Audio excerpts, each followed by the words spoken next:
Good day, everyone. Today, we will be discussing about comparing the sample proportion and population proportion. Last meeting, we discussed about comparing the sample mean and population mean in a small sample size. Now, we will be dealing with proportion. Thus, it implies that we're going to use our learning about P hat and Q hat in today's discussion. To compare sample proportion and population proportion, we use the z-test for one sample proportion. The test statistic for this test is z equals p minus p sub o all over the square root of p sub o quantity 1 minus p sub o all over n, where p is equal to the sample proportion. In order for us to find the sample proportion, we're going to divide x by n. P sub o, which is equal or which is the same with population proportion, n, which deals on size of the sample, and x is the number of successes. Okay, let's now have an example. Number one, a doctor claims that only 10% of all patients exposed to a certain amount of radiation will feel ill effects. If in a random sample, 5 of 18 patients exposed to such radiation feel some ill effects, test the doctor's claim at 0.01 level of significance. So the first thing that you're going to do is to identify first the parameter. In our given problem, our parameter is claims that only 10%. As you can see, we're going to take a look on the first sentence and the last sentence. It deals on equals. So therefore, we're going to write P sub O equals 0.10. We're not going to use the percent. What are we going to do? We're going to transform or convert percent into decimal. So to convert percent to decimal, you will only move the decimal point ng dalawang beses sa left. That's the reason why 10% becomes 0.10. Now, if we're going to have H sub O, therefore we have P sub O equals 0.10. And for each of A, since our parameter is equal, automatic, we will be having not equal to 0.10. So P sub O is not equal to 0.10. If we're going to take a look, our N is the number of sample. So our number of sample is 18. And X is 5. Just always remember that X is always less than N. X is always less than N. So therefore, if we're going to find P or our sample proportion, it will be 5 over 18, which is equal to 0.28. So after this, we're going to have letter B. For letter B, what are we going to do? We're going to identify the type of test. So since we have not equal, our type of test is two-tailed. And for alpha, we have 0.01. For our critical value, what are we going to do? We're going to take a look on our t-distribution table under Z. So if we're going to have two-tailed 0.01, we can see that our critical value is positive, negative 2.576. So let's now draw the normal curve. So let's now have 2.576 and negative 2.576. Let's now shade the right side and the left side of the normal curve. After that, we're going to find the computed z-value. To find the computed z-value, what are we going to do? We're going to substitute p, which is 0.28, minus your p sub o, which is equal to 0.10, divided by the square root of your p sub o, which is equal to 0.10, parenthesis 1 minus 0.10, all over n, which is equal to 18. So now, if we're going to solve this one, you can press this on your scientific calculator ng isang beses lang. What are you going to do is this one. Press parenthesis 0.28 minus 0.10, close parenthesis, divided by the square root of the parenthesis, 0.10, parenthesis 1, minus 0.10 divided by n, which is 18, and then close parenthesis. By pressing this on your calculator, you will be able to find your z-value or computed z-value, which is equal to 2.55. For your decision, if we're going to plot 2.55 on our rejection region, we can see that 2.55 falls here on the acceptance region. That's the reason why the decision will be accept null hypothesis. After that, we're going to have the analysis. Let's have the claim and the result. Our claim based on our parameter is our null hypothesis. So check for null, cross for alternative. For our result is accept null. Since we accept null hypothesis, automatic, we're going to have check for null and then cross for alternative. Since we have two checks here, we can now have the conclusion that the claim of the director is correct. Let us now have the next example. An acne specialist has found that 60% of acne sufferers are helped by existing treatments. He decides to test a new treatment on a random sample of 40 acne patients.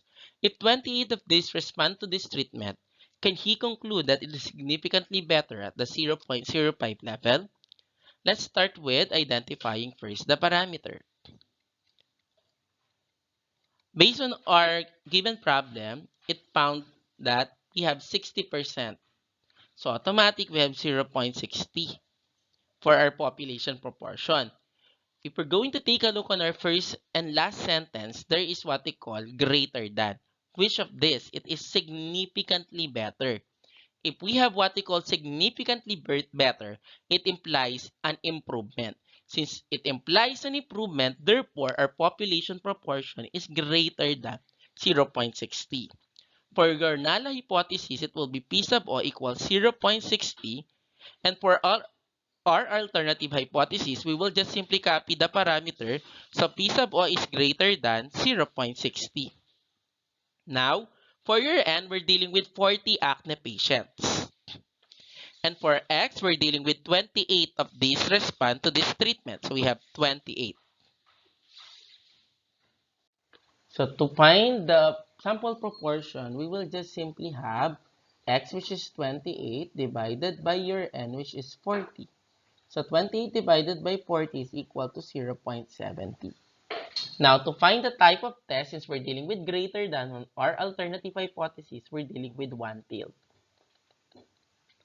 For our alpha, we have 0.05, which is your level of significance. And if we're going to take a look on our t-distribution table, we're going to have one-tailed 0.05, and it is equal to 1.645. We're going to use positive. Why? Because we're dealing with greater than. So let's now draw a normal curve. 1.645. And then let's have the shaded part here. Now, for our z value, we're going to substitute 0.70 minus 0.60 divided by the square root of 0.60 times 1 minus 0.60 divided by your n, which is equal to 40. Now, if you're going to press this on your calculator, just press 0.7 parenthesis 0.70 minus the close minus 0.60 close parenthesis divided by the square root of parenthesis 0.60 close parenthesis 1 minus 0.60 close divided by 40. You can now find the final answer, which is z is equal to 1.29. Now, if we're going to plot 1.29 on our normal curve, it will fall on the acceptance region or unshaded part here. So thus, it implies that our decision will be, since it falls on the unshaded part, automatic, we're going to have accept the null hypothesis.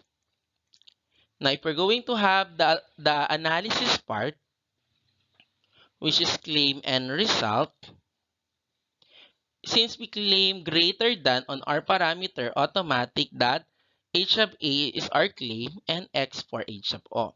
However, our result is accept null hypothesis. Therefore, check for null, cross for alternative. Since hindi nagtapat yung dalawang check, automatic, we can say that our conclusion is the claim of the acne specialist is incorrect. Okay, let's have the next example. It was reported that 54% of the kids said that they had snack after school. A random sample of 60 kids was selected, and 36 said that they had their snacks after school. Test the claim at 0.01 level of significance. On the basis of the results, should parents be concerned about their children eating a healthy snack? Let's start with the parameter. Based on our problem, our parameter is P sub O is equal to 0.54 because we convert 54% into decimal. Since that is our population proportion, if we're going to find our null hypothesis, we have P sub O equals 0.54. And our alternative hypothesis, since our parameter is equal, automatic we have not equal 0.54. For our N, we're dealing with 60 kids. And out of 60 kids, we have 36.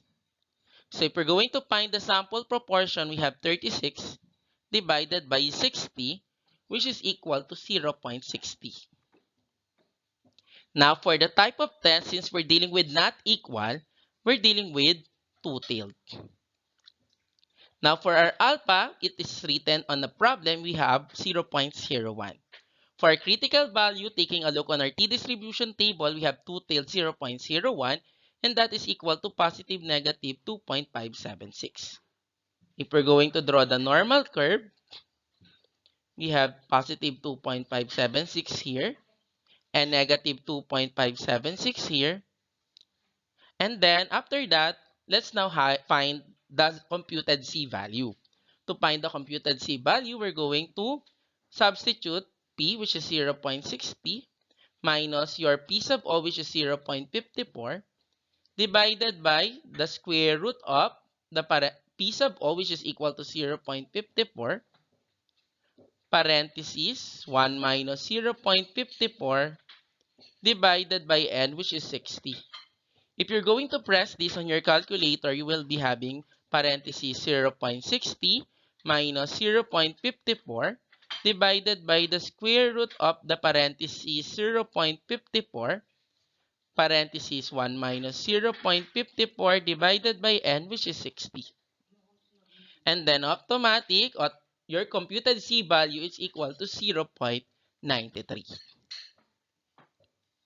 So now, since we have the computed C value, let's now plot the computed C value on our normal curve. 0.93 will fall here. Since our computed C value falls on the acceptance region or unshaded part, automatic we're going to have accept null hypothesis. Now, what are we going to do? We're going to have the analysis. So let's now have the analysis, claim, and result. For our claim, since our parameter claims equal, automatic we claim null, and then we did not claim alternative. Based on our result, our decision is accept. So automatic we claim our result is check for for null and then cross for alternative. Since yung dalawang check nagtapat, automatic ang claim ng ating problem is correct.